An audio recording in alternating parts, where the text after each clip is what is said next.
मैं भी एक सरकारी कर्मचारी की हैसियत से मैंने भी कुछ टाइम काम किया नोएडा अथॉरिटी के अंदर।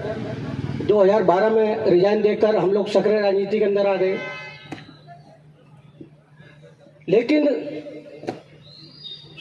बहुत सारी चीज़ें हैं, तकरीबन 23-24 साल के अपने राजनीतिक सामाजिक जीवन के अंदर अगर मुझे कहीं सबसे ज़्यादा ताकत दिखाई दी तो सरकारी कर्मचारियों के अंदर दिखाई दी।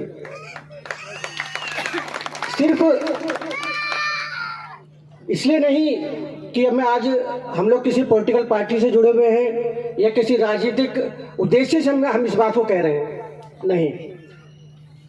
अगर इस देश के अंदर बहुजनों की आवाज़ किसी ने उठाने की बात की तो सरकारी कर्मचारियों के माध्यम से, माननीय काशीराम साहब के माध्यम से, बांध से बनाकर आप लोगों ने की।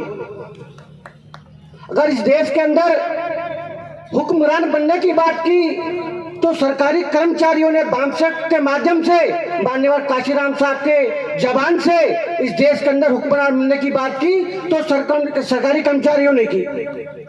लोग कहते हैं, हमें कई बार सुनने को मिलता है कि जब हम तो सरकारी कर्मचारी हैं, हम तो काम करते हैं, हम लोग सक्रिय राजनीति नहीं कर सकते। लेकिन आप लोगों ने एक बार नहीं कई बार दिखाया, चाहे वो स्टेट गवर्नमेंट के एम्प्लॉय हो, चाहे वो सेंट्रल गवर्नमेंट के एम्प्लॉय हो, आपने देश के सबसे बड़े सूबे के अंदर अपने बल पर, अपनी ताकत पर, बामसेब के माध्यम से सरकारी कर्मचारियों की ताकत पर 4-4 बार सरकार बनाकर देश को चलाने का, दिखाने का आप लोगों ने जज्बा दिखाया। आज इस all India central PWD SC/ST association के माध्यम से मैं सभी लोगों को बधाई देता हूं। अभी कुछ समय पहले लास्ट मंथ में हमने संविधान दिवस मनाया।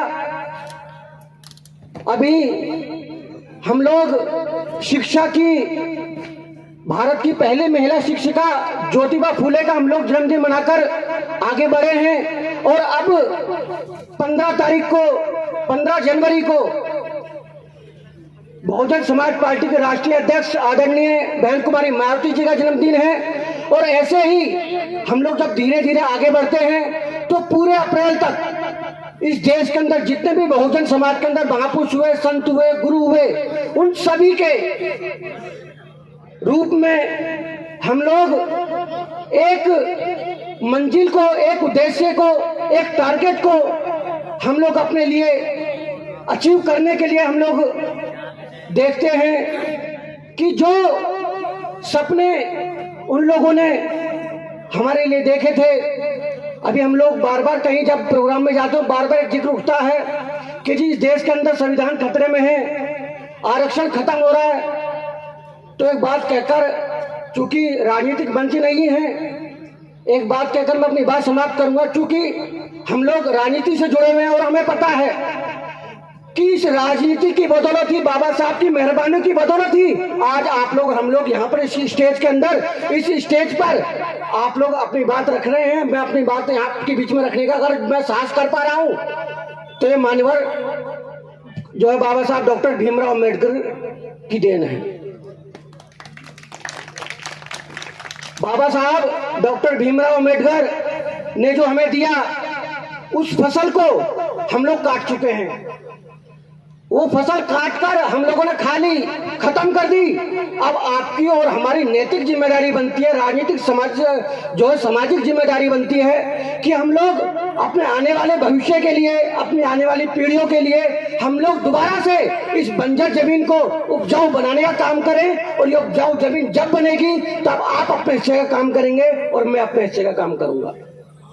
माननीय काशीराम साहब ने कहा है कि मैं काम करूंगा तो काम होगा और मैं काम नहीं करूंगा तो काम नहीं होगा। इसलिए मैं अपने हिस्से का काम कर रहा हूं। इस स्टेज के माध्यम से तमाम मेरे सम्मानित पदाधिकारी बैठे हुए हैं, इनको मैं आश्वस्त करना चाहूंगा कि किसी भी प्रोग्राम के अंदर, किसी भी जो है समस्या के लिए वो जब भी हमें बुलाएंगे, ये ना सोचे हम लोग किसी पॉलिटिकल पार्टी से बंधे हुए हैं। हम लोग सिर्फ इस बहुजन समाज से बंधे हुए हैं, बाकी हम लोग किसी के साथ नहीं बंधे हुए। हमारे लिए सबसे पहले बहुजन समाज है, जिसके संघर्षों की बदौलत, जिसकी ताकत की बदौलत आज हम लोग अपनी बात इस माइक के माध्यम से आपके बीच में रखने का साहस कर पा रहे हैं। तो इसी बात के साथ मैं सभी को पुनः एक बार धन्यवाद देता हूं। और चूंकि जितने भी मंच पर वक्तागण आए सभी ने भारती जी का जिक्र किया, सभी लोगों ने भारती जी की याद में उनके अच्छा जो है कार्य रहे उनको याद किया। तो मैं तो उनसे कभी नहीं मिला, लेकिन जब सभी लोग उनको याद कर रहे हैं तो निश्चित तौर पर वो वास्तव में एक मानव के रूप में महामानव जरूर रहे होंगे।